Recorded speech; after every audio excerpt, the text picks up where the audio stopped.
அஸ்ஸலாமு அலைக்கும் வரஹ்மத்துல்லாஹி வபரகாத்துஹு. ஈதுல் ஃபித்ருடைய இரவு வந்ததும் அதற்கு பரிசு வழங்கும் இரவு என்பதாக பெயரிடப்படுகிறது.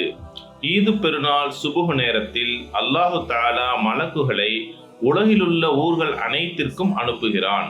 அவர்கள் பூமிக்கு வந்து தெருக்கள், பாதைகள் ஆகியவற்றின் முகப்புகளில் நின்று கொண்டு, முஹம்மது ஸல்லல்லாஹு அலைஹி வஸல்லம் அவர்களின் உம்மத்தினர்களே, தயாளமிக்க இரட்சகனின் சன்னிதானத்திற்கு செல்வீராக. அவன் பெருங்கொடையளிப்பவன், மகத்தான குற்றங்களையும் மன்னிக்கிறவன் என்று சப்தமிடுகின்றனர்.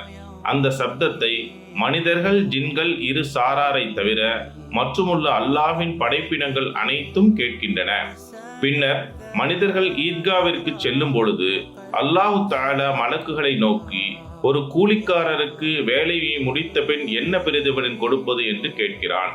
அதற்கு மலக்குகள், எங்கள் இரட்சகனே, எங்கள் எஜமானனே, அவருக்குரிய பிரதிபலன் அவருடைய கூலியை பரிபூரணமாக கொடுப்பதாகும் என்று கூறுகின்றனர்.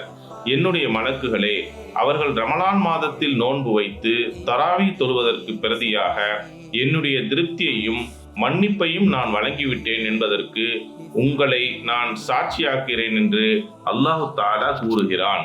அஸ்ஸலாமு அலைக்கும் வரஹ்மத்துல்லாஹி வபரகாத்துஹு.